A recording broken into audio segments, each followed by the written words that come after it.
Ya, pemirsa, terima kasih Anda masih tetap setia bersama kami di Seputar Aceh.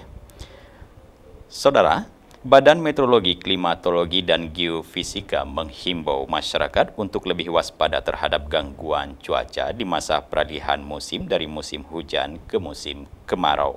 Di saat peralihan musim tersebut biasanya berpotensi terjadi cuaca buruk seperti angin kencang hingga banjir bandang.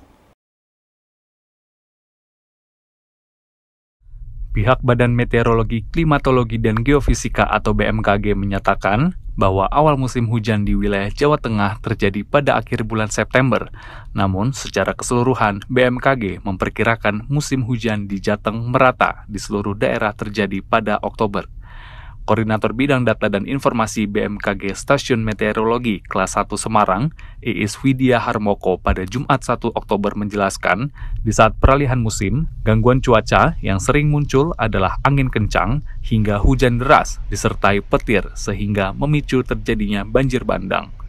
Selama masa transisi dari musim kemarau ke musim hujan, arah angin bertiup sangat bervariasi sehingga mengakibatkan kondisi cuaca bisa dengan tiba-tiba berubah. Jadi ada dua, jadi masa transisi dan juga adanya gangguan cuaca itu. Nah, hal-hal yang perlu diwaspadai ini adalah potensi bencana hidrometeorologi. Karena biasanya pada saat masa transisi lebih banyak potensi bencana hidrometeorologi dibanding pada saat puncak musim. Kalau musim kemarau, bencana hidrometeorologi yang sering terjadi adalah kebakaran hutan, kekeringan. Nah, ketika musim hujan adalah banjir, longsor. Tapi kalau saat transisi itu sering terjadi puting beliung, hujan es, angin kencang, hujan lebat, banjir, longsor, banjir bandang, dan sebagainya.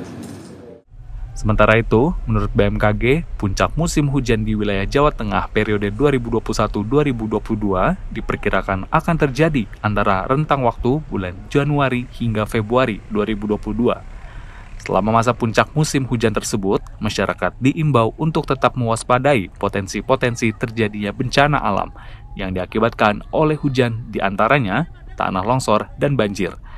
Dari Semarang, Jawa Tengah, Suryo Wicaksono, Kantor Berita Antara, mewartakan.